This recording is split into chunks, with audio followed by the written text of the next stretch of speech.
तरुणाईला शिफू संस्कृतीनं घेरल्याच्या घटना आता उघडकीस येऊ लागल्या। शिफू संस्कृतीची फूस लावून तरुणींना अंमली पदार्थ आणि सेक्स रॅकेटमध्ये ओढलं जात आहे। पोलिसांनी या प्रकरणी एकाला अटक केले। हे सगळं प्रकरण काय आहे? ही शिफू संस्कृती आहे काय? पाहूया। आपने हमारे लिए खुद माँ बाप ने हमारे रिलेशनशिप फॉरएवर के लिए स्पॉइल कर दिया है।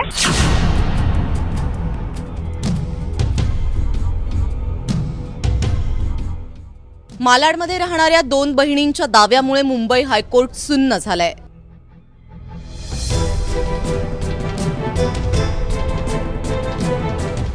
सीता वय वर्ष 23, LLMच्या शेवटच्या वर्षाला आहे, तर 21 वर्षांची गीता आर्किटेक्टच्या 3ऱ्या वर्षाला आहे।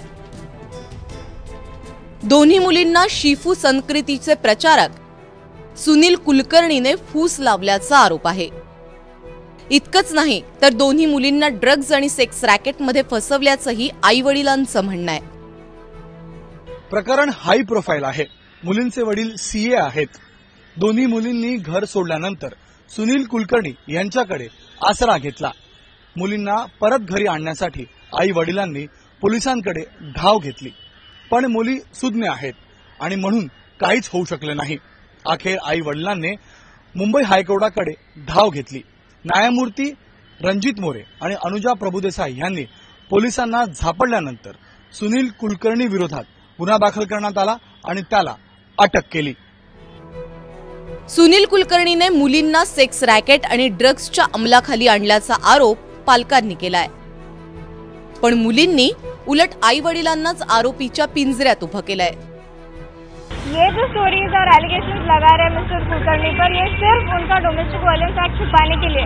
अगर आप मुझसे पूछोगे तो मैं सुनील कुलकर्णी से कनेक्टेड थी ही नहीं, और मैं सिर्फ घर से बाहर आने के बाद अब वो हमें हेल्प कर रहे थे इसलिए कनेक्ट हुई हूँ। तो मेरा तो कोई संबंध है ही नहीं सुनील कुलकर्णी से। ये जो एलिगेशंस वो लगा रहे हैं कि हम ड्रग रैकेट में है, वो हमको फंसाने के लिए है, उनका डोमेस्टिक वायलेंस एक्ट छुपाने के लिए है।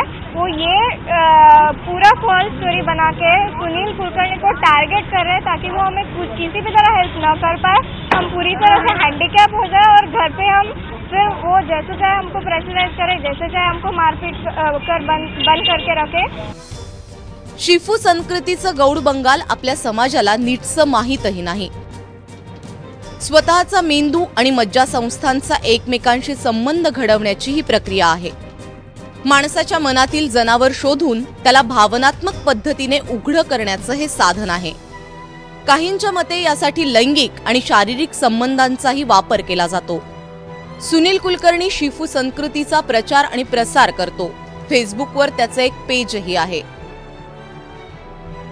23 वर्षांची सीता आपल्या मैत्रिणीच्या माध्यमातून सुनील कुलकर्णीच्या संपर्कात आली आणि आता ती आपल्या आई-वडिलांनाही दुश्मन समजू लागली आहे। हम घर नहीं जा सकते, हमें घर अभी जाना ही नहीं है, क्योंकि माँ बाप अगर अपने बच्चों पर भरोसा ना करते हुए इतने बड़े एलिगेशन लगा रहे कि आप सेक्स रैकेट में हो, आप प्रोस्टिट्यूट हो, ये सब सुनने के बाद, हमें जगह जगह से टॉर्चर करने के बाद हम जब निकले हैं घर से, एक पैर ऑफ कपड़ा लेकर निकले हैं। हमारे पैसे बैंक से ले लिए गए थे, 10-15 लोगों ने हमारी साइन ले ली थी, पैसे ले लिए, कपड़े नहीं दिए। माँ बाप ने डिंडोशी कोर्ट में केस भी फाइल कर दिया ये बता के कि हम दोनों को घर पे आने की परमिशन ना मिले, और माँ ने तो ये तक बोल दिया कि वो डोमेस्टिक वायलेंस की विक्टिम है और मैं और बहन उनको बचपन से मारे थे। तो एक साइड पे बोल रहे हैं कि वो केयर कर रहे हैं, एक साइड पे वो लोग बोल रहे हैं बहुत प्यार कर रहे हैं। तो हमसे बात कर लेते, पहले ही बात कर लेते, मैटर सॉल्व हो जाता। पीछे पीछे पीछे कभी डिटेक्टिव भेजना, फिर कभी हमारे बारे में बोलना कि हम ये कर रहे हैं, इसका क्या मतलब बनता है? दोन्ही मुलींच्या सांगण्यात एक संगती आहे, ती आहे आई वडिलांनी केलेल्या छळाची, आणि त्याचमुळे प्रकरण अधिक नाजूक बनलंय।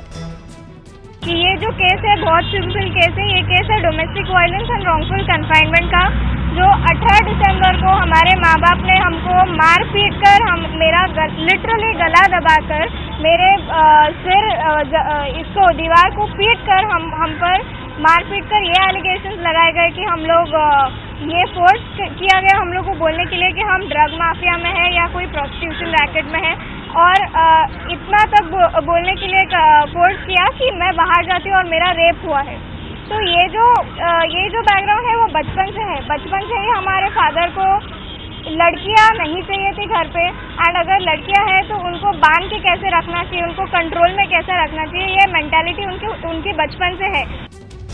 शिफू संस्कृतीचा पर्दाफाश झाल्यानंतर आणखी 2 पालकांनी त्यांच्या मुलांना कुलकर्णीने फूस लावल्याचा आरोप करत पोलीस ठाणं गाठलंय। हम जहाँ रह रहे हैं हम एड्रेस नहीं बता सकते बिकॉज जगह टाइम पे हमें लोग फॉलो करते हैं, हमारे वेयर अबाउट कहाँ है, हम कहाँ जाते हैं, वो सब उनको पता रहता है। तो अगर हम एड्रेस बता रहे हैं, हम क्या कर रहे हैं, वो हम कर ही नहीं सकते। मतलब एक जगह पे हमें पीसफुली जीने दिया जाए या इंडिपेंडेंटली जीने दिया जाए, और हमारे विचार है, हम 2 लड़कियां हैं, हम 2 लोग हैं, वो एक्सेप्ट करके हमें हमारा कॉन्स्टिट्यूशनल राइट तो दो कि एटलीस्ट जीने दो। ये मामला बहुत थोड़ा सेंसिटिव है क्योंकि बच्चे हैं उसके अंदर, तो उनका फ्यूचर का सवाल है। तो कोर्ट ने प्रेस को कहा है कि उनको नाम नहीं देने के लिए नाम, और जो कुछ कार्रवाई करने के लिए बताया गया है तो FIR रजिस्टर करने के लिए बोल दिया गया है। 2022 मुलांनी बंडाचं निशाण फडकावणं कुठल्याही कुटुंबाला नवीन नाही, पण घरातले रुसवे फुगवे वाद कोर्टापर्यंत क्वचितच जातात। आता त्याला शिफू संस्कृतीच्या वादानं घेरलंय, त्याचमुळे सत्य बाहेर येण्यासाठी नीट पोलीस तपास व्हायला हवा। गणेश ठाकूर आणि अमेय राणेसह ब्युरो रिपोर्ट, ABP माझा, मुंबई।